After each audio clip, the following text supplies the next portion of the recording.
Good morning everyone.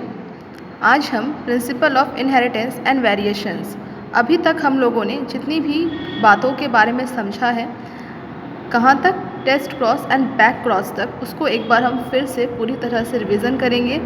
Revision ये जो होगा वो बुक में, मतलब जो एनसीईआरटी की बुक है उसमें पॉइंट्स को किस तरह से लिखा हुआ है उसको समझाते हुए आज मैं आपको सारे टॉपिक्स को क्लियर करूँगी। ठीक है, तो स्टार्ट करते हैं। सबसे पहले जेनेटिक्स क्या होता है। जेनेटिक्स में हम वेरिएशंस एंड इनहेरिटेंस दोनों चीज़ों को शामिल करते हैं। इनहेरिटेंस का मतलब क्या है? इनहेरिटेंस का मतलब होता है वंशागति।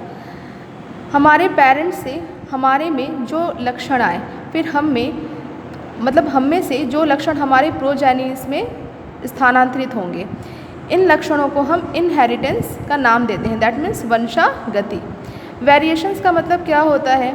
ड्यूरिंग सेक्सुअल रिप्रोडक्शन वेरिएशंस आती हैं, विभिन्नताएं आती हैं। तो जेनेटिक्स एक बहुत ज़्यादा ब्रॉड एक टर्म है जिसमें कि हम इनहेरिटेंस एंड वेरिएशंस दोनों को इंक्लूड करते हैं।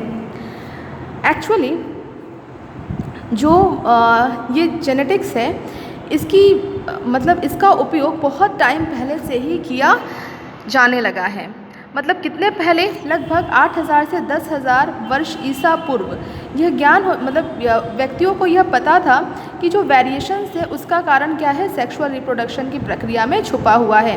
और अगर हमें बहुत ज़्यादा एकदम एडवांस कैटेगरी के अगर हमें कोई भी जीव चाहिए तो हमें क्या करना पड़ेगा? दो बिल्कुल उसके मेल एंड फीमेल हमें बिल्कुल स्ट्रॉन्ग वाले हमको चूज़ करने होंगे, तभी उसकी जो प्रोजेनी होगी वो बिल्कुल स्ट्रॉन्ग तैयार की जा सकेगी।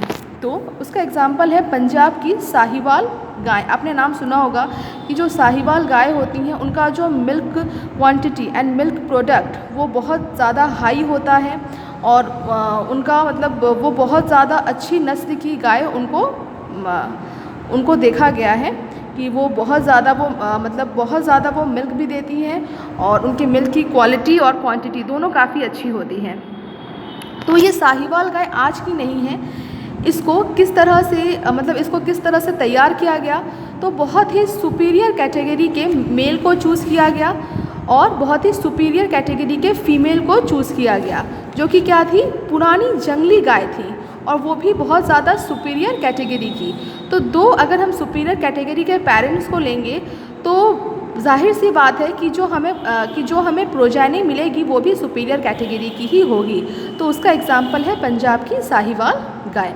आई होप कि आपको यहाँ तक के सारे पॉइंट्स क्लियर हो गए होंगे कि जेनेटिक्स में दो टर्म्स होते हैं basically, inheritance and variations.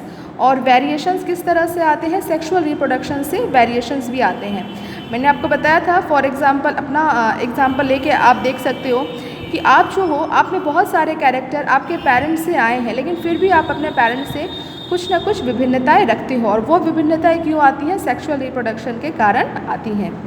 Genetics term जो है वो डेराइव किया गया है एक ग्रीक वर्ड द्वारा, जो कि है जेनो। इसका मतलब होता है प्रोड्यूस या रिप्रोडक्शन करना। जेनेटिक्स में हम दो चीज़ों का समावेश करते हैं, इनहेरिटेंस प्लस वेरिएशन का। फादर ऑफ जेनेटिक्स किसको बोला जाता है?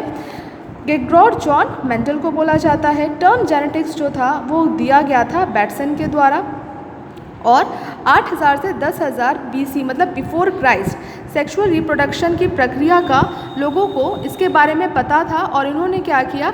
आर्टिफिशियल हाइब्रिडाइजेशन करवाया। किसके बीच में? जंगली जो बहुत ज़्यादा सुपीरियर मेल और सुपीरियर फीमेल के बीच में, जिससे कि क्या हो सके? हमें बहुत ही उच्च कैटेगरी की काऊ मिल सके। अब यहाँ देख लेते हैं यहाँ कौन से इम्पॉर्टेंट पॉइंट्स लिखे हुए हैं। गेर्ट्रूड मेंडल ने गार्डन बी के पौधों में 7 वर्षों तक 1856 से 1863 तक संकरण के प्रयोग किए। संकरण दैट मीन्स हाइब्रिडाइजेशन, तथा उनके आधार पर जीवों की वंशागति नियम लॉ ऑफ इनहेरिटेंस को प्रस्तावित किया। Statistical analysis and mathematical logic का जीव विज्ञान की समस्याओं के समाधान हेतु प्रथम उपयोग भी मेंडल द्वारा वंशागति अन्वेषणों इन्वेस्टिगेशन इनटू इनहेरिटेंस के दौरान ही किया गया। मेंडल ने मटर के पौधों के उन लक्षणों पर विचार किया जो सर्वथा विपरीत थे। मतलब उन्होंने क्या किया, 2 ऑपोजिट ट्रेट को लिया। एग्जाम्पल टॉल और dwarf plants, yellow and green seeds. Mendel conducted such artificial pollination, that means cross pollination experiment, using several true breeding pea lines. A true breeding pea lines की मतलब एक true breeding lines का मतलब क्या होता है, उसकी डेफिनेशन यहाँ पे लिखी हुई है। A true breeding lines is one that having undergone continuous self pollination shows a stable trait inheritance and expression for several generation. Mendel ने मटर की 14 true breeding pea plant varieties को छांटा, अर्थात 7 जोड़े विपरीत लक्षणों को लिया, इनके अन्य लक्षण समान थे। यहाँ पे एक क्वेश्चन ये जनरेट होता है कि what is the difference between, मतलब यहाँ पे हम बार बार बोल रहे हैं ना, कभी हम कैरेक्टर बोल रहे हैं तो कभी हम ट्रेट बोल रहे हैं। दैट मीन्स यहाँ पे लिखा हुआ है ट्रेट लिखा हुआ है, तो आज हम ये भी समझ लेते हैं कि कैरेक्टर एंड ट्रेट का मतलब क्या होता है। देखो यहाँ पे ये क्या है, ये सारे कैरेक्टर्स हैं। जैसे अगर कोई आपसे पूछे कि आप कि आपका हाइट कैसा है, तो हाइट क्या होगा, हाइट इज़ योर कैरेक्टर। लेकिन अब कैसा है, मतलब आप शॉर्ट हाइटेड हो, मीडियम हाइटेड हो, टॉल हाइटेड हो, तो वो क्या हो जाएगा, वो आपका ट्रेट हो जाएगा। तो ये क्या है, ये सारे कैरेक्टर्स हैं। तो मेंडल ने क्या किया था, 7 कैरेक्टर्स को लिया था, लेकिन 14 ट्रू ब्रीडिंग लाइंस को लिया था। मतलब इसका ठीक डबल। वो कैसे, उन्होंने सीड शेप, जैसे सीड शेप तो ये क्या है, कैरेक्टर है, लेकिन इसके 2 ट्रेट हैं। पहला राउंड एंड रिंकल्ड, दूसरा क्या है, सीड कलर, ये कैरेक्टर है। इसका ट्रेट कैसा हो सकता है, येलो एंड ग्रीन। तो जो विपरीत तरह के जो लक्षण होते हैं उसको हम क्या बोलते हैं, ट्रेट कहते हैं। और ट्रू ब्रीडिंग लाइन किस तरह से हमें प्राप्त होती है, ट्रू ब्रीडिंग लाइन्स का मतलब ये होता है होमोजाइगस कंडीशन। जैसे सपोज करो कैपिटल टी, तो इसका फिनोटाइप क्या होगा, ये लॉन्ग होगा, दैट मीन्स ये लॉन्ग प्लांट होगा, ठीक है। अब कैपिटल टी का ही अगर हम हाइब्रिडाइजेशन कैपिटल टी के साथ ही करवाते हैं तो रिजल्टेंट हमको क्या मिलेगा, कैपिटल टी। फिर इसका हाइब्रिडाइजेशन अगर हम कैपिटल टी के साथ ही करवाते हैं तो रिजल्टेंट हमको क्या मिलेगा, कैपिटल टी। तो इस तरह से हम क्या करते हैं, ट्रू ब्रीडिंग लाइंस को प्राप्त कर सकते हैं। मतलब ट्रू ब्रीडिंग लाइंस का मतलब क्या होता है, होमोजाइगस मतलब जो जीन है उसकी दोनों एलिल्स अगर बिल्कुल सिमिलर हो, जैसे यहाँ पे ये लंबाई को निर्धारित करने वाला जीन है और ये इसके दोनों एलिल्स हैं, दोनों एलिल्स अगर इसके सेम हो तो उसको हम बोलते हैं होमोजाइगस। अब हम पढ़ते हैं यहाँ पे कौन से इंपॉर्टेंट पॉइंट्स को लिखा हुआ है मैंने। Experiments are done by Mendel are known as hybridization experiment. ये क्वेश्चन पूछा जाता है कि मेंडल द्वारा जो एक्सपेरिमेंट को किया गया उनको कौन सा एक्सपेरिमेंट बोला जाता है, तो उनको हाइब्रिडाइजेशन एक्सपेरिमेंट बोला जाता है। मेंडल ने मटर के पौधे को चूज़ किया था जिसका साइंटिफिक नेम क्या है, पाइसम सटाइवा। मेंडल का जो जन्म हुआ था वो 22 जुलाई 1822 को हुआ था और इनकी मृत्यु हुई थी 1884 को। इन्होंने गार्डन पी दैट मीन्स मटर के पौधे पर वर्क किया था 1856 से लेकर 1863 तक। अच्छा, मेंडल ही ऐसे प्रथम व्यक्ति नहीं थे जिन्होंने मटर के पौधों पर यह हाइब्रिडाइजेशन एक्सपेरिमेंट को किया था, बल्कि मेंडल से भी पहले एक और साइंटिस्ट थे जिनका नाम था नाइट ग्रॉस। उन्होंने भी फर्स्ट साइंटिस्ट थे who done experiment on garden pea, but इनका एक्सपेरिमेंट सक्सेसफुल नहीं हो पाया। उसके रीज़न्स क्या थे, उसके रीज़न्स ये थे कि उनको ट्रू ब्रीडिंग लाइंस नहीं मिल पाई थी। तो ट्रू ब्रीडिंग लाइंस वाले पौधे न मिल पाने की वजह से इनके एक्सपेरिमेंट क्या हो गए थे, फेल हो गए थे। एंड मेंडल जो थे एक्चुअल में वो उनका जो फील्ड था वो मैथमेटिक्स था। उनको मैथमेटिक्स और स्टैटिक्स की बहुत अच्छी तरह से जानकारी थी। उनका इसमें उन्होंने बहुत ज़्यादा यूज़ किया है हाइब्रिडाइजेशन एक्सपेरिमेंट्स में, लेकिन नाइट ग्रॉस को मतलब इन्होंने मैथमेटिक्स भी उतना यूज़ नहीं किया था। और सबसे मेन कारण जो था इनके एक्सपेरिमेंट को मतलब फेल होने का कि इन्हें ट्रू ब्रीडिंग लाइंस, मतलब जिसको आप बोलते हो कि बिल्कुल शुद्ध पौधों की प्राप्ति इन्हें नहीं हो पाई थी। मतलब बिल्कुल शुद्ध लंबा पौधा या शुद्ध बौना पौधा इनको मिला ही नहीं था। मेंडल ने जो एक्सपेरिमेंट किए थे, आपको पता होगा कि मेंडल के द्वारा जो एक्सपेरिमेंट किए गए थे उनको उस समय मेंडल के समय जब वो जीवित थे तो उनको रिजेक्ट कर दिया गया था। क्यों? क्योंकि जाहिर सी बात है, जैसे हम लोग ऐसे बायोलॉजी से बिलोंग करते हैं, तो हम बहुत जल्दी मैथमेटिक्स या स्टैटिक्स का यूज़ करने से हम डरते हैं। जहाँ भी छोटा से छोटा कैलकुलेशन होता है, अगर मैं अपनी बात करूँ, मैं मोबाइल का यूज़ कर लेती हूँ, और मतलब मैथमेटिक्स के क्षेत्र में हम उतना ज़्यादा रुचि नहीं रखते हैं। तो उस टाइम पर भी सेम यही सिचुएशन थी कि मेंडल ने जो अपना रिसर्च पेपर को सबमिट किया था वो टोटली मैथमेटिक्स के ऊपर और स्टैटिक्स के ऊपर वो बेस्ड था। तो जो साइंटिस्ट थे, जो उनका रिसर्च पेपर उनको देख के वो एक तरह से वो घबरा गए कि ये चीज़ क्या है, इन्होंने तो पूरा मैथमेटिक्स का यूज़ इसमें किया हुआ है, जस्ट बहुत सारे उसमें फार्मूला का उन्होंने यूज़ किया था। तो इसलिए उनके पेपर को उस समय, मेंडल के समय जब वो जीवित थे, तो रिजेक्ट कर दिया गया। उसके बाद जब मेंडल सर की मृत्यु हो गई तो 3 साइंटिस्ट आए, Hangu D Vries, call Correns और शेरमैन। इन्होंने क्या किया, मेंडल के लॉ को रीडिस्कवर्ड किया, और एक्चुअल में मेंडल सर को जितनी भी आज ख्याति मिली है, फादर ऑफ जेनेटिक्स मेंडल को बोला जाता है, वो इन्हीं 3 साइंटिस्टों के वजह से है। फिलहाल ये सब आपको समझ में आ गया होगा, क्योंकि ये जितना भी कुछ अभी मैं आपको पढ़ा रही हूँ, बता रही हूँ, ये सब मैंने अपने प्रीवियस वीडियो में डिस्कस किया हुआ है। यहाँ पे कुछ क्रोमोसोम का नंबर है, दैट मीन्स सीड शेप का जो क्रोमोसोम नंबर है वो 7 होता है, सीड कलर का जो क्रोमोसोम नंबर है वो 1 होता है, फ्लावर कलर का जो क्रोमोसोम नंबर है 1 होता है, पॉट शेप का 4 होता है, पॉट कलर का 5 होता है, फ्लावर पोजीशन 4 होता है, स्टेम हाइट क्रोमोसोम नंबर 1 होता है। अब हम बात करते हैं कि why Mendel selected garden pea for his experiment. इसका कारण क्या था, क्योंकि जो मटर के पौधे हैं उसमें हमें अल्टरनेटिंग या कॉन्ट्रास्टिंग कैरेक्टर देखने को मिलते हैं, जो कि 7 पेयर होते हैं। 7 पेयर मतलब 14। सैम्पलिंग साइज़ मतलब ये बहुत ही लार्ज मात्रा में, लार्ज क्वांटिटी में ये सीड को प्रोड्यूस करते हैं, जिससे डेटा बनाने में बहुत आसानी होती है। ट्रू ब्रीडिंग जो होते हैं, मतलब जैसे कि मैंने आपको बताया कि इसमें ट्रू ब्रीडिंग लाइंस पाई जाती हैं, जो कि कैरेक्टर्स को क्या करती हैं, कंजर्व करती हैं। मतलब इसमें ये सेल्फ फर्टिलाइज भी होती हैं, और इनमें सेल्फ पॉलिनेशन के द्वारा ट्रू ब्रीडिंग लाइंस को प्राप्त किया जा सकता है। इनमें क्रॉस पॉलिनेशन भी करवाया जा सकता है, जिसको हम हाइब्रिडाइजेशन बोलते हैं। हाइब्रिड जो हाइब्रिड का प्रोडक्शन होता है वो भी इस यहाँ पे फर्टाइल होती है। बहुत सारे केसेस में ऐसे होते हैं ना, जो हाइब्रिड होते हैं वो इनफर्टाइल होते हैं, लेकिन अगर मटर के पौधों में देखा जाए तो इनमें जो हाइब्रिड होते हैं वो भी फर्टाइल होते हैं। Then reason behind Mendel success. Mendel sir को जो सक्सेस मिला, तो मेंडल सर के सक्सेस पाने के क्या रीज़न थे, इन्होंने मैथमेटिक्स एंड स्टैटिक्स का इन्होंने यूज़ किया था बायोलॉजी में। ये इनके सक्सेस होने का रीज़न था। इसीलिए आप भले ही बायो के फील्ड से बिलोंग करते हो, बट आपकी मैथ्स भी स्ट्रॉन्ग होनी ज़रूरी है। उसके बाद इन्होंने बहुत ज़्यादा लार्ज सैम्पलिंग साइज़, मतलब इन्होंने चूँकि मटर के जो बीज होते हैं वो बहुत ज़्यादा मात्रा में उत्पन्न हुए, जिसके वजह से इनके पास बहुत ज़्यादा लार्ज सैम्पलिंग साइज़ कलेक्ट हो गया, जिससे इनको डेटा बनाने में बहुत ज़्यादा आसानी हुई।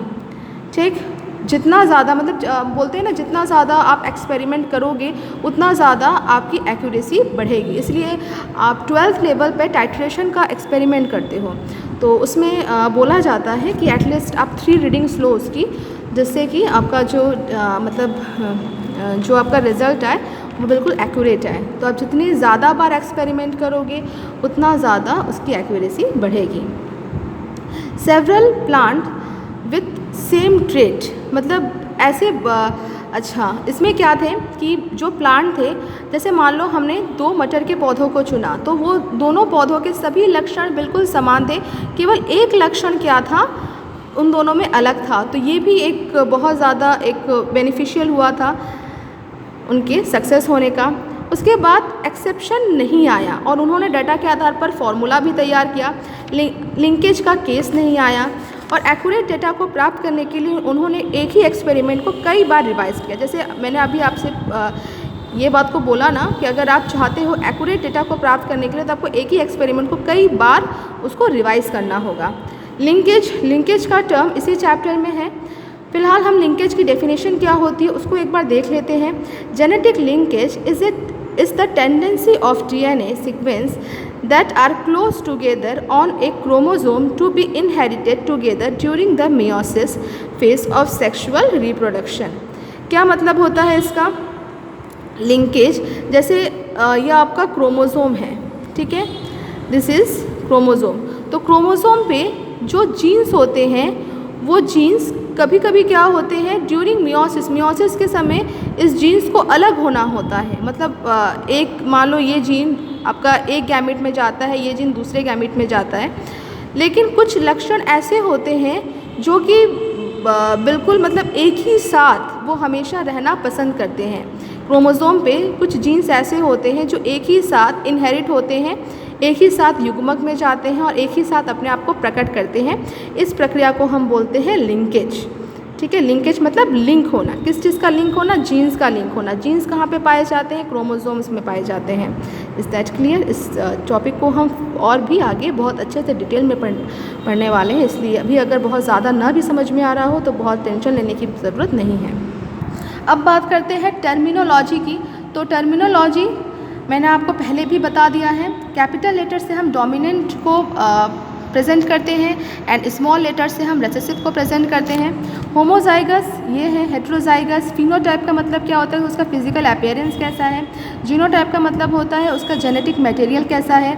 डोमिनेंट जो अपने आप को एक्सप्रेस करते हैं, रिसेसिव जो डोमिनेंट के प्रेजेंस में एक्सप्रेस न कर पाए।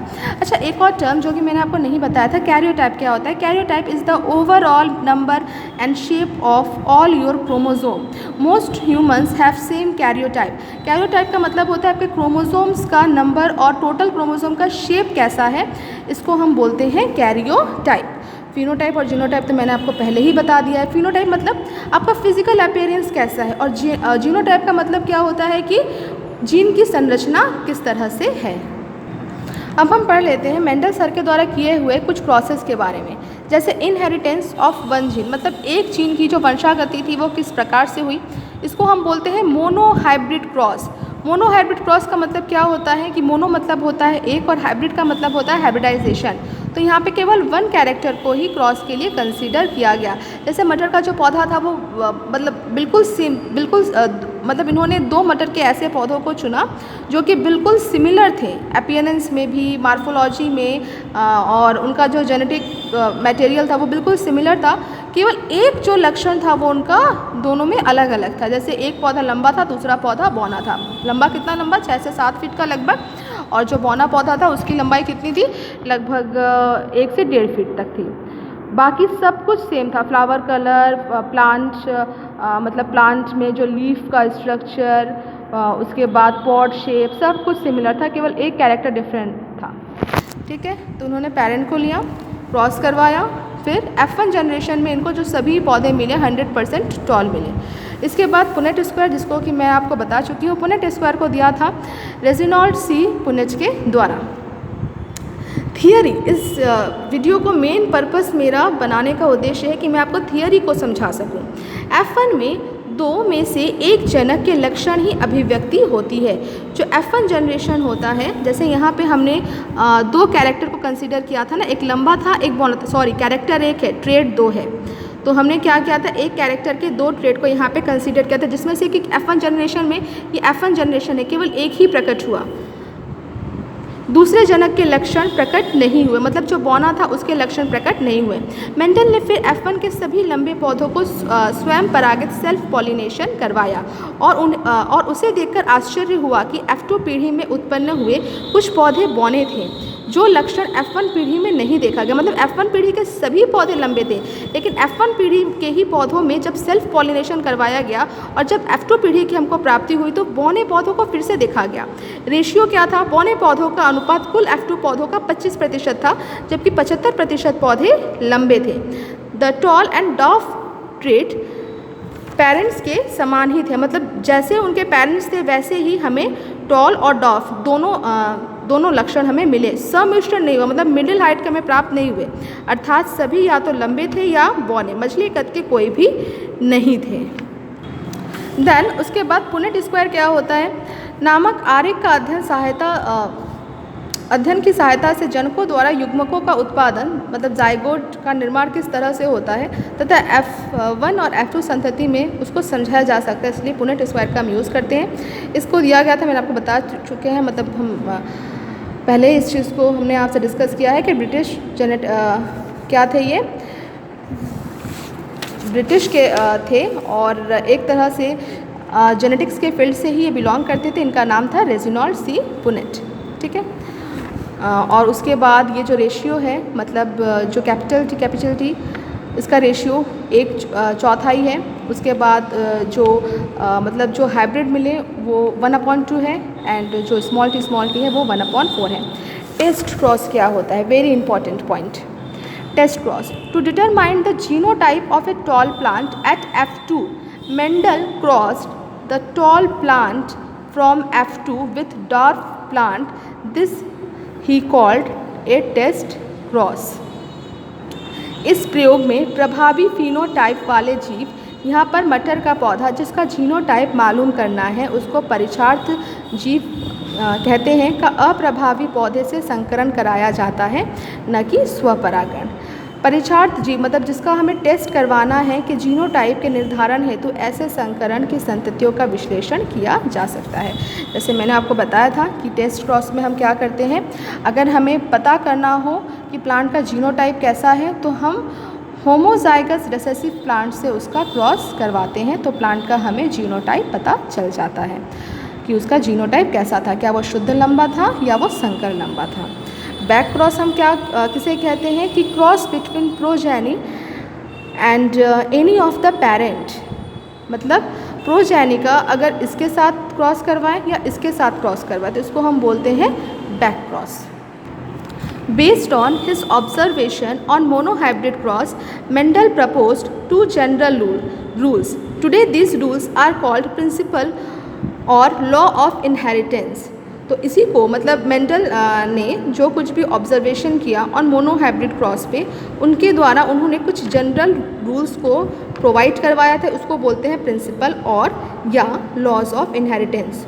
तो यहाँ पर मैंने लिखा हुआ है law of dominance and law of segregation. Law of dominance क्या होता है, जब हम मतलब मेंडल ने ये जो 2 लॉ दिया था वो किस पर आधारित था, वो आधारित था मोनोहाइब्रिड क्रॉस पर। तो जो लॉ ऑफ डोमिनेंस है दैट मीन्स जब उन्होंने शुद्ध लंबा और शुद्ध बौने पौधे के बीच में संकरण को करवाया तो जो F1 जनरेशन था उसमें केवल लंबे पौधों की प्राप्ति हुई, तो उसको बोलते हैं कि जो लंबापन है वो बौनेपन पे प्रभावी है। This is called law of dominance. और लॉ ऑफ सेग्रीगेशन क्या होता है, जो F1 पीढ़ी में जो हमको लंबे पौधों की प्राप्ति हुई, जब F1 पीढ़ी के पौधों के बीच में जब हम स्वपरागण करवाएंगे, सेल्फ पॉलिनेशन करवाएंगे, तो उसमें हमें बौने पौधों की भी प्राप्ति हो जाएगी। मतलब this law is based on the fact that the alleles do not show any blending, मतलब जो एलिल्स होते हैं वो ब्लेंड नहीं करते हैं, और F2 पीढ़ी में दोनों लक्षण फिर से अभिव्यक्त हो जाते हैं, भले ही F1 पीढ़ी में एक प्रकट नहीं होता। जैसे यहाँ पर देखो, जैसे यहाँ पे ये आपका क्या है F1 जनरेशन है, तो इसके बीच में जब हमने संकरण करवाया है तो हमें सभी पौधे लंबे की प्राप्ति हुई। इसके बीच में जब हमने क्या किया, सेल्फ पॉलिनेशन करवाया, तो हमें क्या मिला, हमें एक शुद्ध लंबा, 2 संकर लंबा और एक बौना मिला। मतलब इसका मतलब क्या है कि जो यहाँ पे आपका एक जीन के जो 2 एलिल्स, एक एलिल लिए और दूसरा एलिल लिए, दोनों एलिल मिक्सअप नहीं होते बल्कि अलग अलग ही रहते हैं, और फिर से जब ये गैमीट का फॉर्मेशन करते हैं तो ये भी अपने आप को प्रकट कर सकते हैं। इसको बोलते हैं लॉ ऑफ सेग्रीगेशन। फिलहाल अभी तक मैंने आपको इतना ही पढ़ाया हुआ है, और ये टोटल एक तरह का रिवीजन वीडियो था, और मैं चाहूँगी कि पहले आप मेरे पुराने वीडियोस को देख लें जो कि मैंने इससे पहले ग्रुप में डाले हुए हैं, और देन आप इस वीडियो को देखें। तो इस वीडियो को देखने के बाद आपका एक पूरा बहुत अच्छे तरह से एक रिवीजन हो जाएगा, कॉन्सेप्ट भी बहुत अच्छे तरह से क्लियर हो जाएंगे। और फिर भी अगर कुछ डाउट है, for example monohybrid cross, test cross, back cross, homozygous, heterozygous, कोई भी डाउट है अगर, तो प्लीज़ ग्रुप में आप मुझसे पूछें। आई होप आपको क्लियर हुआ होगा। Thank you.